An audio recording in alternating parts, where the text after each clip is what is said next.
All right, welcome to the Browns Wire podcast. This is your host, Josh Keatley. With me is Donovan James. Donovan, I want to thank you for getting on. I've been so lazy this week. I've been pulling double duty on Buckeyes Wire, and I've been slacking. I called Donovan at like noon today and said, "Dude, what are we gonna do? We're gonna have a guest on, yada yada yada." It was bad, so I do apologize for that, but we do have a pretty good show. Donovan and I both created mock drafts, Cleveland Browns mock drafts, all 7 rounds with the PFF mock draft simulator. So we're going to provide our mock drafts and try to see if we can get on the same page as far as what to do, what we decided to do. But let's give a congrats to Donovan for getting a new job. And Donovan, how have you been, man? I've been good, man. Just grinding away. Spent last weekend with my beautiful girlfriend. It was fun. Walled it out. Ass. No, I mean it's fun just because like I really felt like I have like a legit job now instead of just like working some bullshit job where I like miserable every day. And I got my Xbox in too, so like I'm super stoked. Things are looking. I got like 6 games, dude, or 5 right now, but things are looking up, bro. Congrats, man. But no, and we also finished a long 7-round mock draft for Student Sports, which took 3 days. That was insane. Yeah, it was insane, and man, it was just so much, so many text messages. I stopped texting people like last weekend because I was texting.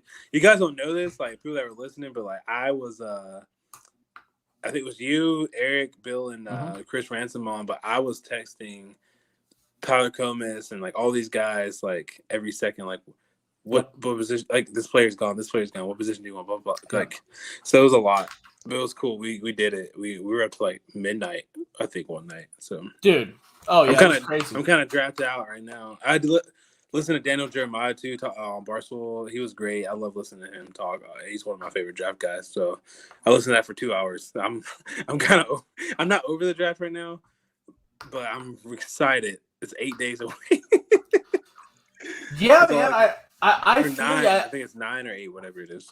Next Thursday. Yeah. I do feel less prepared for this draft than I have in years past. I still created my big board for all positions. I think there's over 500 players rated, so I'm pretty excited about that. I still try to put full effort in it. But I since I started with Buckeyes Wire, obviously I've been putting a lot of emphasis on that. I was actually at the spring game this past Saturday. We're going to dive into college here eventually during the dead period because I want to get your takes on some of that. And then the Indoor Football League is starting up on Tuesday or Thursday. I think it's Thursday this week. So if you're not aware, the Indoor Football League is basically taking over as the number 1 arena league, the Arena Football League, because the Arena Football League itself has folded. So the Indoor Football League is taking that over. It's always been around. It just has never been the prominent indoor league, but now it is. So there's 3 Buckeyes currently in the league. There's a lot of other former college football stars that you'd recognize. Gerard Holloman, who led the NCAA in interceptions when he was in college. Blake Sims, national champion from Alabama, is rocking and rolling down there. So it's a nice little walk down memory lane if you want to check out those rosters. Your boy Torrance Gibson, former 5-star recruit. He's in it. Matthew Burrell, another former 5-star recruit, is in it. There's a lot of those guys, but it's pretty wild. But we did create our mock drafts. And Donovan, how do you want to approach this? Do you want to go first round, or you want to do your whole draft and then my whole draft? Like, what do you want to do? How do you think the best to break it down is? First round's cool. I think that's the best way. That's usually okay. Perfect. All right, so the Browns have the 26th pick in the NFL draft, and with that pick, Donovan James selected Jalen Phillips, defensive end from Miami, correct? Yep, that's what I took. I couldn't believe he was on the board that late, so I was happy. There's other good players there too, but I like that pick. I do too. I like that pick. There's not really a whole lot of flaw.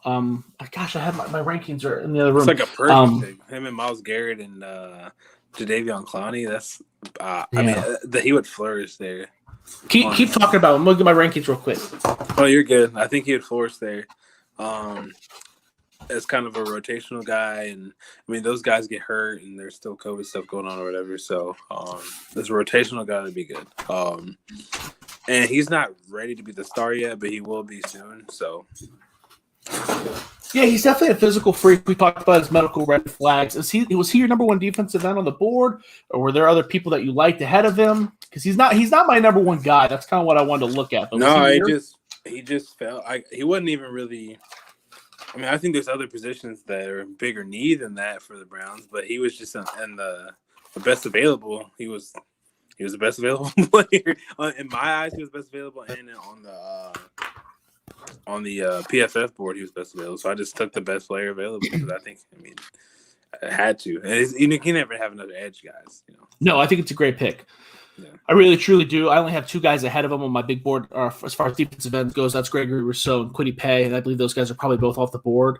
And you can make a solid argument over Jalen Phillips over both those guys just based off his pure explosion, his athleticism, all that good stuff. So I like it. I definitely think it's a win. I don't have an argument against that.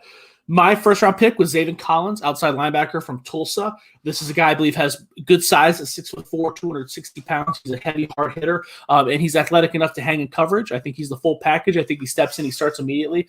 The only bad side to him is that he is a bit raw coming from a program like Tulsa. He dominates a lot with his athleticism and not exactly his football IQ or awareness, which is something that it will have to be worked on. But I think this is a guy comes in and plays immediately. Donovan, what do you think about that?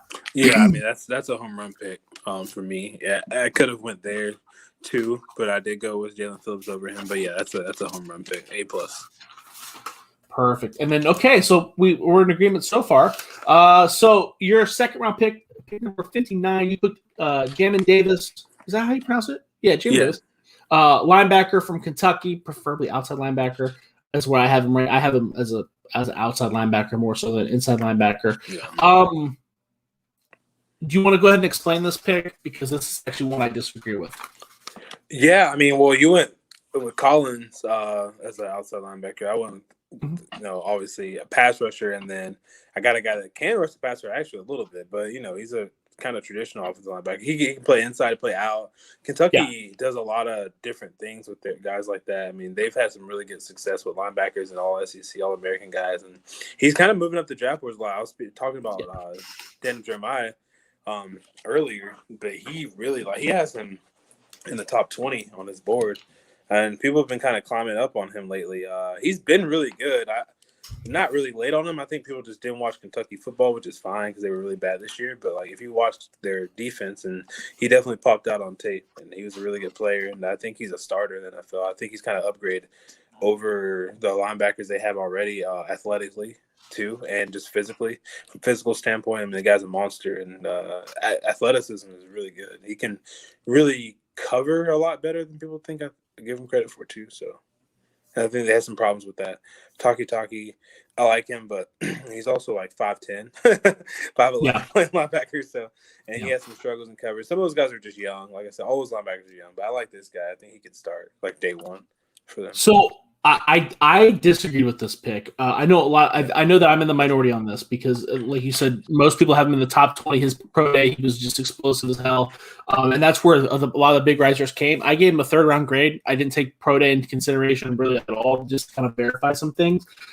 He had a great game against Tennessee. You're right. He does pop up on tape on the Kentucky film. He can start in the NFL. We're not that far off. Like I said, I gave him a 3rd round grade, but there are some other linebackers based off the PFF board that I saw that were probably on the board around the same time. Jabril Cox, Nick Bolton, Jordan Smith. Those are a couple guys that I like more than Davis. In the 2nd round, I know that Cameron McGrone, Chaz Surratt, and Baron Browning were guys that I was seeing in that level. And those are also guys that I liked more. The problem with Davis, I know he does fly around the field. He's a great athlete. He was a really late bloomer. He really didn't thrive until this last year at Kentucky. And this is a program that gave him a lot of opportunity. I just talked about Baron Browning. Baron Browning was kind of the same deal, kind of the same question marks. I think he's a little bit more of a physical freak or a tool as far as a pass rusher goes. That's why I have Browning rated as higher. But that's always a concern when someone's given the keys and they're not really able to take control. But I just feel like there's guys that are more productive that might have been there. Joseph Asai was there in a lot of the boards I saw. He was there as well. So that's kind of what I was looking at. Fair.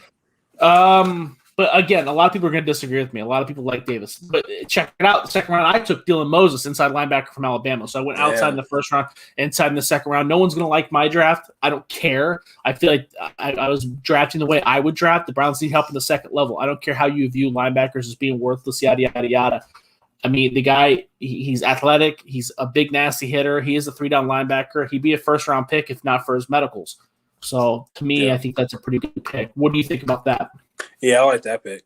Putting him back with Matt Wilson. Yeah, no shit. Yeah, I'm sure they've had some fun times in that Alabama locker room, linebacker room especially. But, yeah, I love Dylan Moses. But, I mean, outside of injuries and, some people kind of question it. Some people were saying, he's a little burnt out on football. I heard that a couple times, but I don't think. I haven't talked to.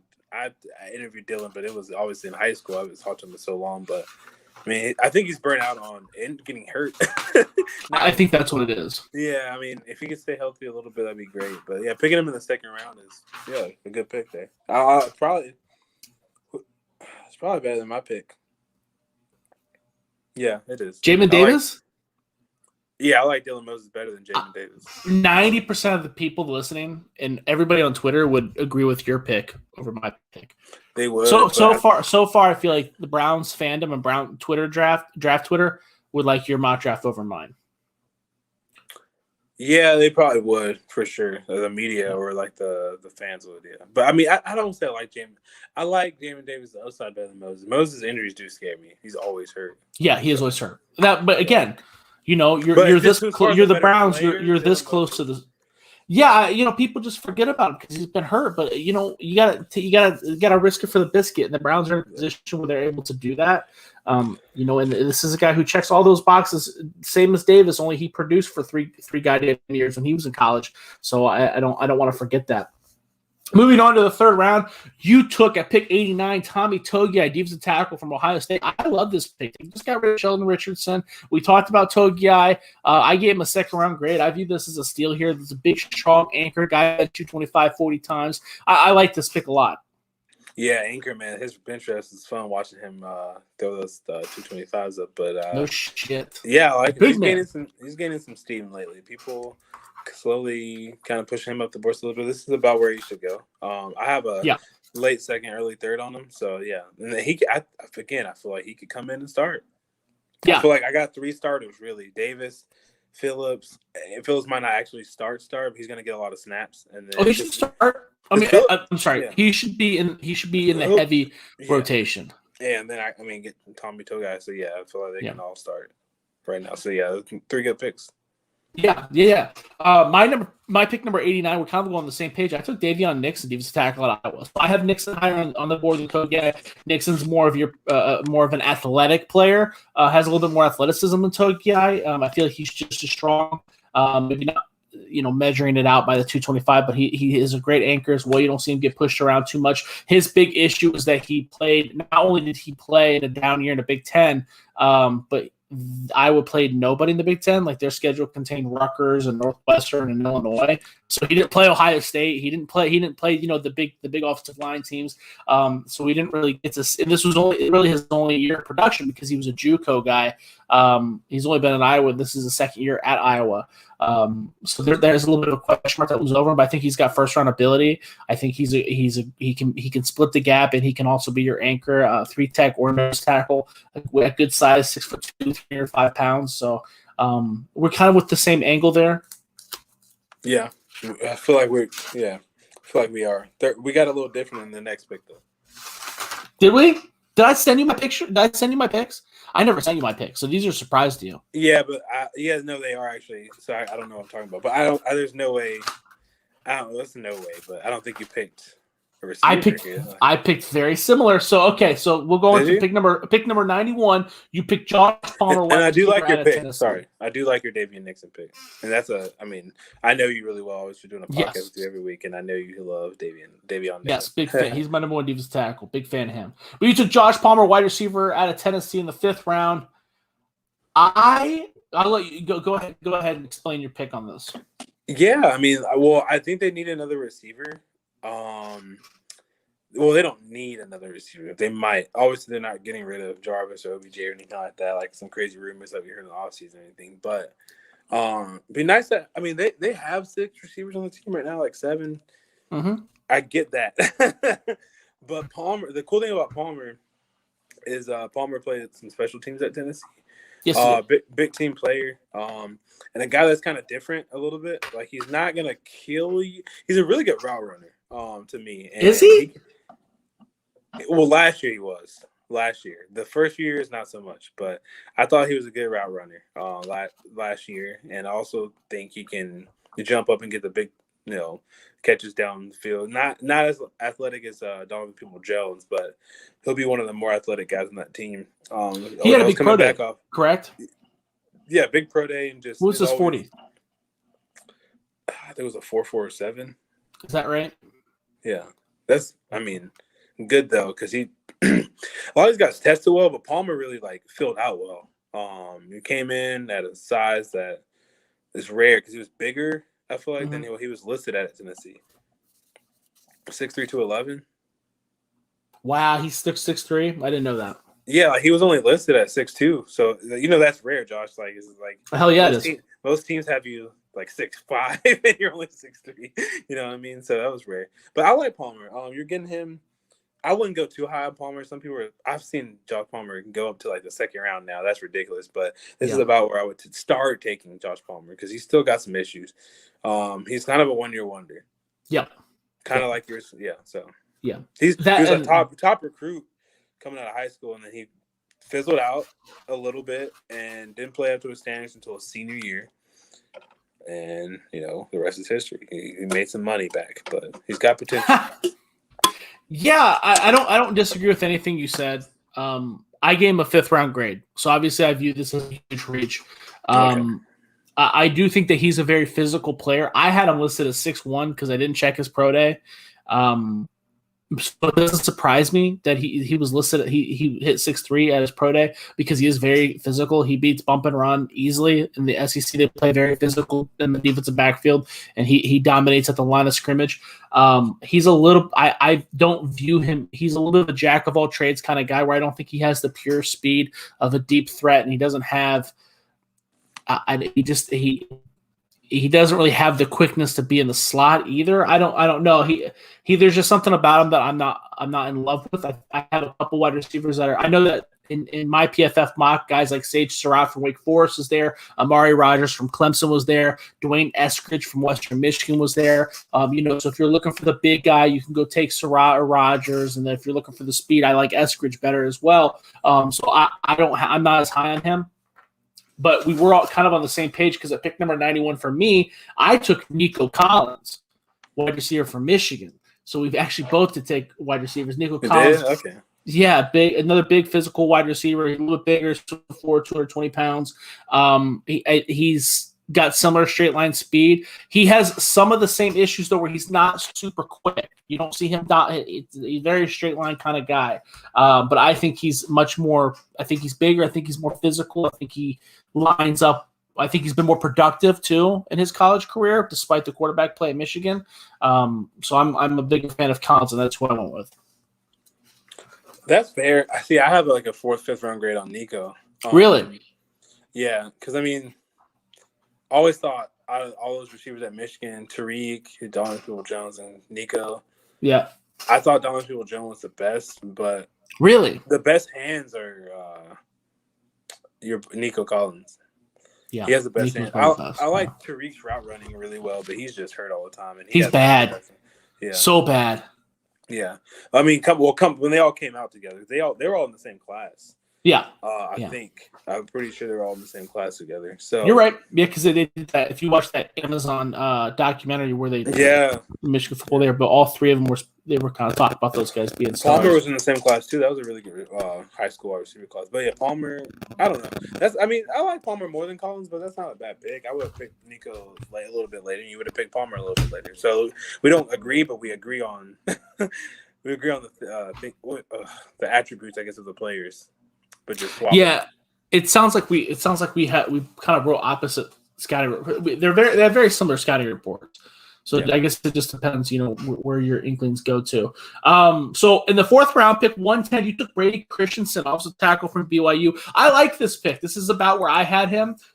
There were some other offensive tackles I liked on the board a little bit better, but I like Christensen. I think this is a good pick. I think it's a good value here. This is a guy that I think is very solid. The Cleveland Browns are looking for depth on the offensive line, and Brady Christensen can provide that. Yeah, I like the depth for him. He can play. I think he can play guard at the next level and tackle.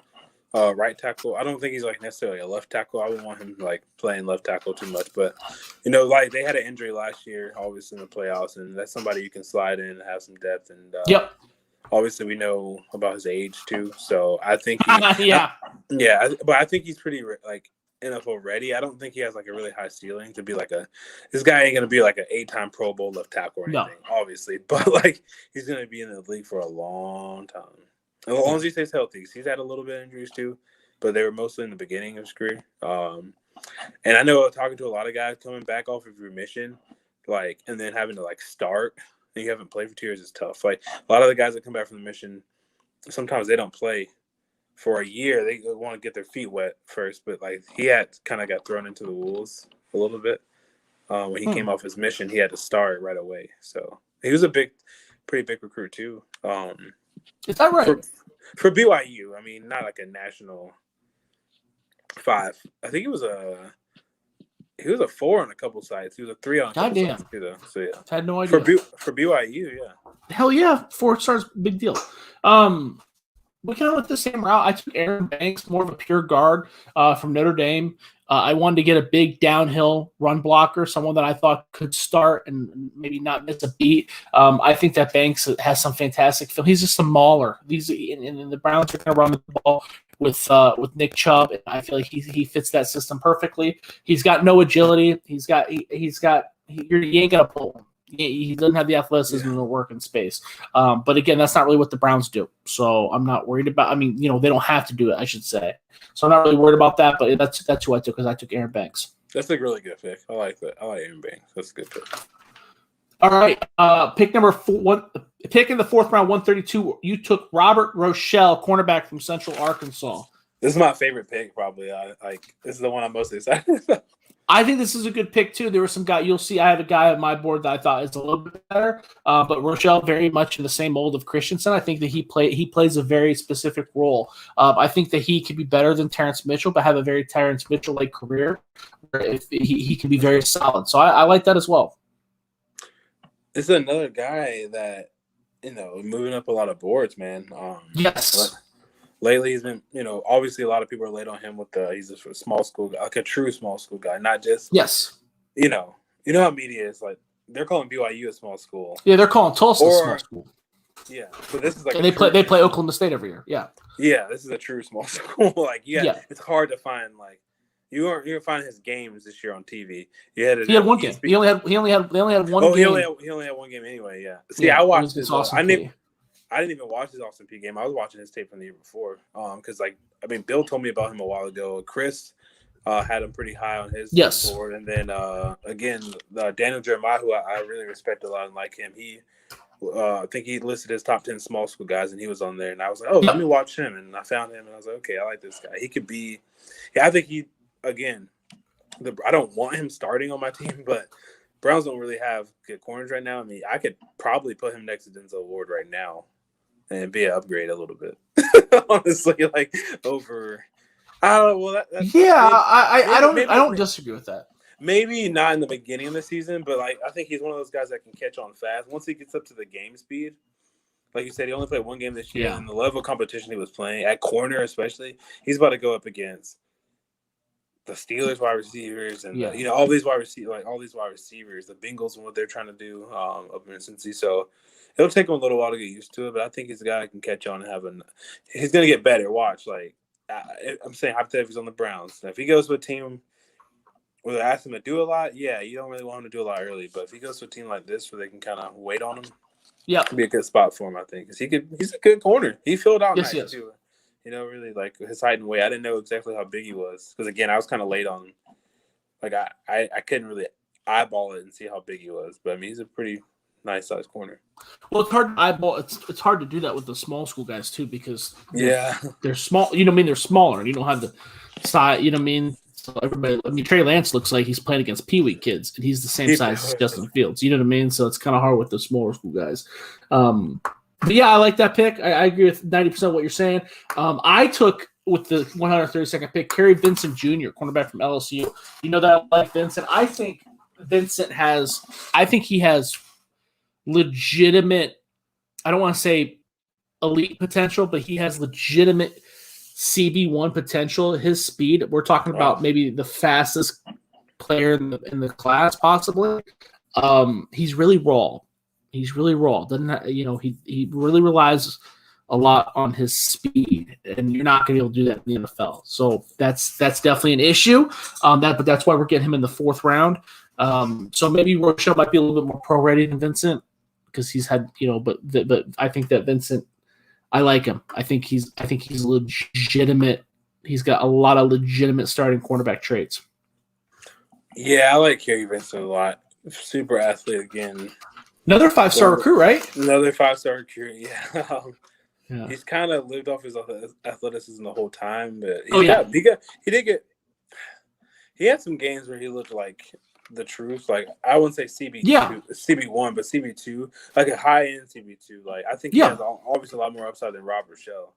You know what I mean? I think so. I think that's he just makes him so dangerous. He can't partnered up with Grant Delpit would like that pick a lot. Yeah, no shit. And OBJ and Jarvis and all those guys. No shit. All right, go to the 5th round, pick number 169. You took Puka Williams Jr., running back from Kansas. Dude, I like this pick. I love this pick. I love his fit in the offense. I think he's explosive. I think he's got quick feet. I'm trying to grab my grade on him real quick, but this is a guy that I think can start in the NFL, get major touches in the NFL, and Puka Williams. I mean, I know he's small, but the NFL is leaning more towards the passing and getting people in space. I think he can be the dude, bro. I like Puka. I like him. Behind, like, I think this is the second best offensive line in the NFL behind the Colts. Right now, I think it's better than the Colts. Personally. So I think the Browns are the best O-line. They got a top 10 quarterback. They got one of the best duos, not the best duo, running back. They got some receivers. They got BJ back. So, I mean, it's adding to the offense. Because, I mean, everyone's like, oh, like, they got special teams, too. They don't need one. I'm like, dude, people get hurt, man. Like, this is – I just watched, like, Well, he's not – you can't look at him – you can't look at him like a running back. That's the problem with people looking at the draft, is that they put labels on players. It's about what they can do. It's not about the position. Weapon. Exactly. Exactly. I mean, yeah, you can line him up in the backfield for a few plays. You're not gonna give Puka Williams 25 carries a game. Like, that's not why we're drafting. He's good, man. He's good. I don't think he's a 25 touch a game. Like, he's not Nick Chubb good. Like, there's only 8 or 9 guys in the field that can carry. Like, I'm just saying, if Chubb is out, you can design. They're not the same type of back, but you're not giving him 25 carries, but you could give him 25 touches. Yeah, I don't think he's still gonna get all. I mean, the carries. Like, he's the real running back. I don't think, and maybe I like Puka Williams. Yeah, both those guys are better than Puka Williams, but Puka Williams is good. And I know he's undersized, but he's a lot like when people call Rondale Moore undersized. It's like, dude, I've seen him have some physical runs in the Big 12. Like, I got a lot of faith in him. I think this is a really good fit. I think you could do a lot with him. Yeah, I do too. Really do. It's a good pick. Yeah. Who do I got? Okay, 169 from me. I took Patrick Jones, defensive end from Pittsburgh. This is a guy who's got an explosive first step, high motor guy. You see him make tackles all across the field. Doesn't really give up. The big issue with him, the reason why he's fallen all the way down to what round we in the 5th round, is because he's small. He's 6'4", 255 pounds, and even though he's 6'4", his arms are not very long. Kind of skinny legs. Yeah, he definitely doesn't have the ideal size you want in an edge center. But you're getting a high motor a productive guy, a quick first step in the 5th round. While you have Myles Garrett, Jadeveon Clowney, we just drafted Zaven Collins earlier. I like this pick here. Yeah, I like that pick in this round. Hell yeah, that's a good pick. Yeah, that's got rotational guys. Yeah, for sure. For sure. There's guys like him that start all the time. Olivier Vernon had a very similar report coming out when he was coming out of Miami, and he's ended up being a Pro Bowler and an integral part of the defense. So guys like him are very successful in the NFL all the time. Jabal Shear was another guy from Pittsburgh who didn't check every single box. Aaron Donald, it's not the same kind of player at all, but he had very similar. There's something off about the way he looks, the way he fills his role, and he's a defensive MVP. So guys with his kind of that check the box, he just doesn't check those physical attribute boxes. But guys that lack that are productive and show that they can be productive and have that high motor, you can get that in the 5th round. Sometimes they surprise you. I think that he can stick in the league. I think that he could probably be a starter. If things go right for him. All right, the next pick at 211 in the 6th round, you took Sam Ehlinger, quarterback from Texas. I saw this and I like it. I like this pick. I like it. I think he's never going to start. Texas tough. Texas tough, man, with him and Baker. No, and Case, right? Yeah. All Texans, man. That's all we need at quarterback. No, I just think offensive weapon, gadget player, down in the red zone. Yeah. If Baker gets hurt, do I want him throwing the ball? No, but I want to run the ball a lot with Sam Ehlinger, and I think he can make a couple throws, like enough to throw. Yeah, really. I mean, you got Jarvis Landry running slants, and OBJ can try to get open. You got all those 3 tight ends there, so he can dunk it down to. He's got Kareem and Nick. I mean, I just think there's a couple packages for him to play in. Again, if something goes wrong, do you want him starting? No, he'll probably 3rd-string quarterback, but he's a guy that can be on the practice squad and kind of have him in practice. He's gonna act like he's Big Ben, act like he's Lamar, act like he'll do all that stuff. But no, I mean, I just think it's a luxury pick. You don't need him here, but I like it. It's a fun pick, and I think he can make the team. For sure. The Browns need a backup. I don't think he's anywhere. Case. What is Case Keenum really better than? Is Case Keenum really a better passer than Sam Ehlinger? Is Not he really? Much. I don't really think he is. Sam Ehlinger's a lot younger. Get a creative offensive coordinator like Kevin Stefanski. He might be able to use them. You got a guy that's probably. And even if he does start, I think he can grow into the kind of quarterback that's not going to lose you games. We talk a lot about Kirk Cousins on these videos. We talked about what's the kid's name from BYU that played for the Saints, Taysom Hill. I mean, Sam Ehlinger's a better passer than Taysom Hill. Very productive. He's got a good attitude. I think it's a good pick. I think it's a quality pick. I don't think, like I said, he's not going to be a guy that you're going to want to start for you. But if Baker's dead for a week or 2 weeks, I don't think you have to press the emergency button. I think he could do what he has to do. So I like it. I think he can win some games for you. Yeah, I don't think he's going to lose you games. So my pick was, I actually took Jacoby. My pick at 211 was Jacoby Stevens, safety from LSU. I love this pick. We're talking about an athletic, big hitting safety who's also solid in coverage. The issue and why he's fallen to the 6th round is because he's a bit of a tweener. He played the kind of that rover Badger spot, kind of like Tyrann Mathieu, only without the coverage ability that Mathieu had at LSU. But he also he's way bigger too. We're talking about a guy who's 6'2", 230, 220. He fits a little bit of that outside linebacker mold too. He can blitz. He can do a lot of those things as well. And the Browns need that, right? The Browns don't play 3 linebackers. The Browns could roll with 2 linebackers and then have him play the rover. We talked about them looking at Jeremiah Owusu-Koramoah. Well, Jacoby Stevens is a lesser version of that, and you're getting that in the 6th round. So I'm very satisfied with him falling here. You just want the Browns to beat LSU junior, dude.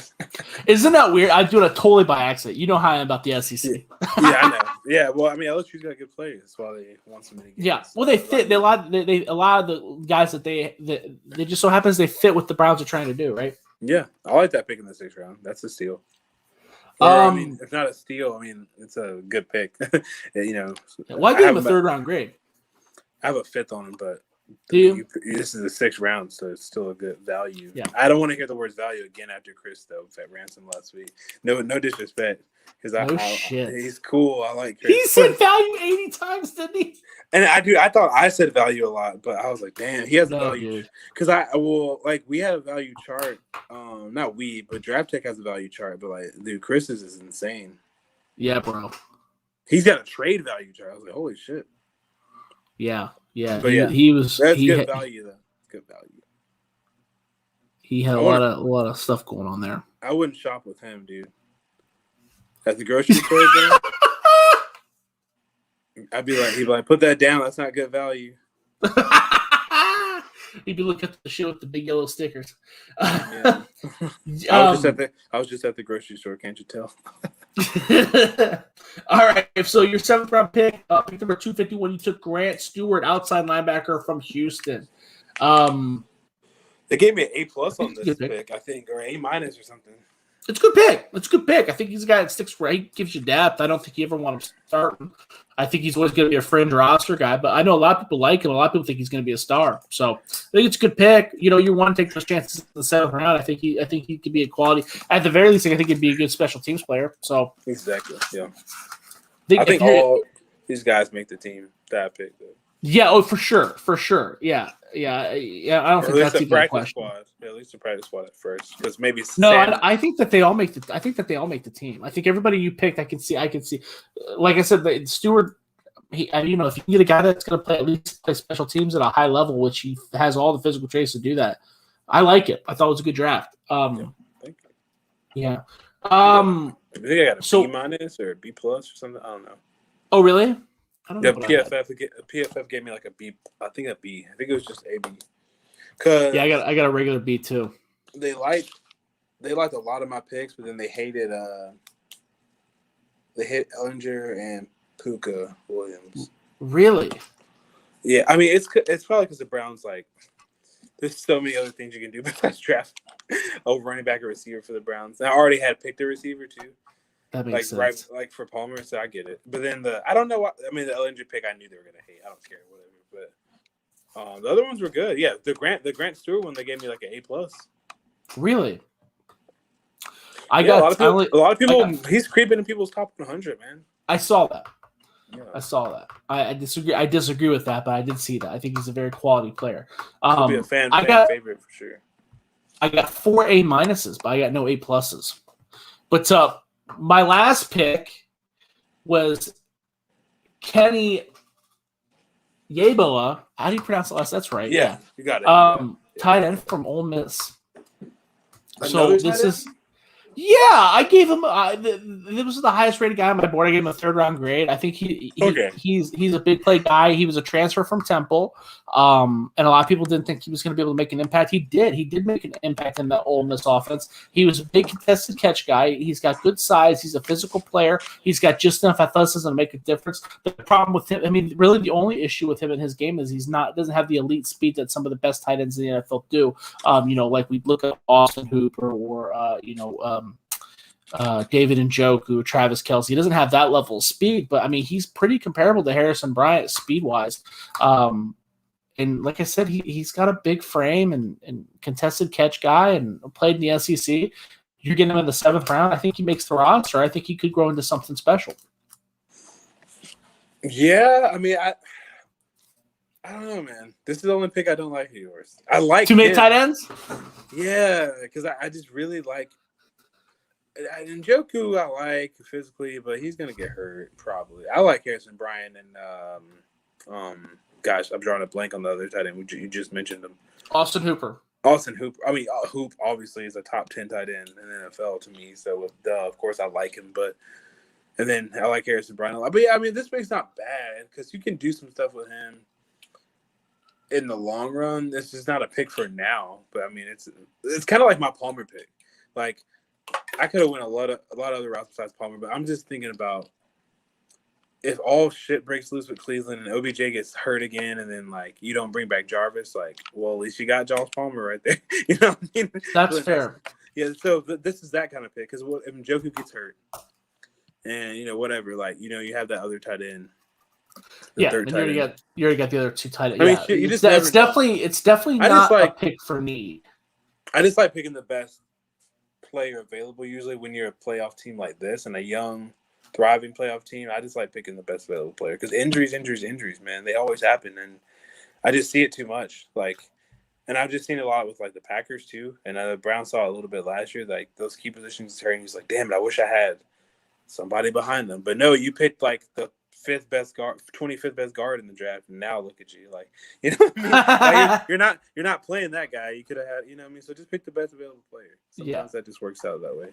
Yeah, no, you got to pick. You're right though. You have to construct your roster. You can't, you know, what I mean, if the best player on the board is a kicker, and you already have Adam Vinatieri, then obviously you can't. That's you know what I mean? different. There's some rules to it, so I can see why you dislike the tight end pick. I get that. I don't hate it because I like the player. He is good. You're also good. You're a little bit higher on him than me. I think I have a 4th, 5th on him, but I gave him a 3rd round grade. I see 3rd round, but I see 2nd round potential with him. Yeah, he's got high ceiling. He's got starting potential. He does. He played very well in the SEC, and you know he's got it's not like he's not athletic. He's just not fast. You know what I mean? He's not that seam buster like you see with Travis Kelce or even OJ Howard. You know, he's not that level. But there are tight ends with his level of speed that have been very successful. But yeah, so PFF said your best grade was your best pick was, let's see here. You pulled up. I think it was great. I thought it was Grant Stewart.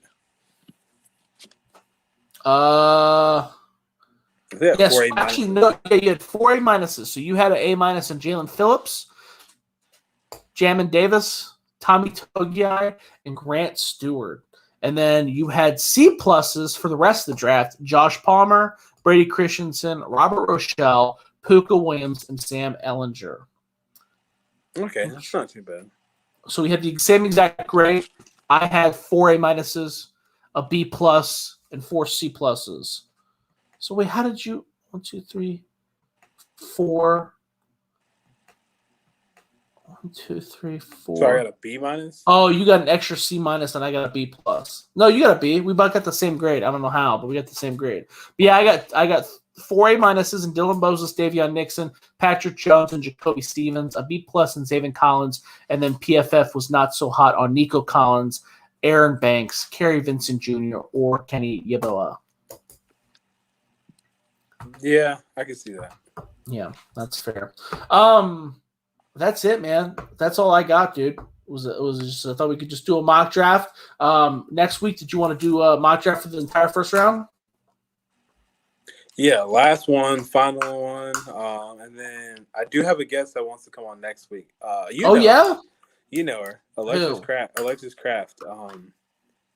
She's great, man. That's the homie. She came on.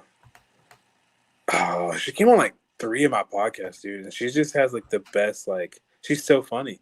I love Alexis. So she's cool. Yeah, she'll come on next week and talk a little Rams too, because I mean, you know, she can do it first. She just put out her positional rankings for the skill positions, so quarterbacks, wide receivers, and running backs, top 10.